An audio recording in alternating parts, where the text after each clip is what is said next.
Скокнал и лошо паднал, така кажал на лекарите, а тие му дале диагноза – екстензија на десното колено, но и патерици со кој од дома беше донесен во судската сала.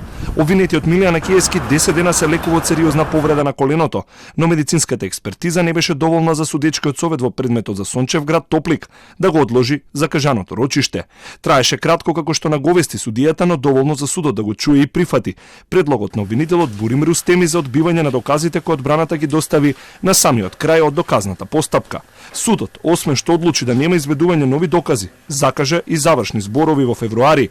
Одбраната пак бурно реагира дека обвинетиот Јанакиевски ке треба да се брани со крената нога во судницата заради повредата и лекувањето. Да биде спроведен во ваква здравствена состојба, со ваква операција, со мислење од вешто лице, од одбраната, дека било какво донесување, движење на обвинетиот може да доведе до сериозни последици по неговото здравје, навистина не би го коментирал затоа што е нешто што ниту се случило, а се надевам дека нема и да се случува понатака. За судот неприфатливи со образложување дека не укажуваат на нови околности се и предложеното геодетско супервештачење, но и економското вештачење со кое обвинетите се бранат од тврдењата на обвинителството дека е направена финансиска штета на државата.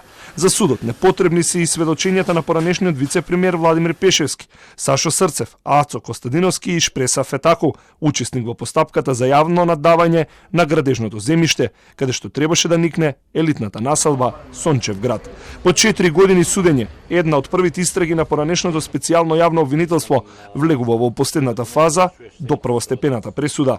Според обвинението на СЕО, првоосомничениот Јанакиевски како министер за транспорт и врски, спротивно на законот за јавни набавки, составил комисија за јавни наддавања на која и наложил да избере понудувач за купување и располагање со државно земјиште за изградба на елитниот комплекс Сончевград во Сопиште, иако фирмата не ги исполнувала условите за тоа.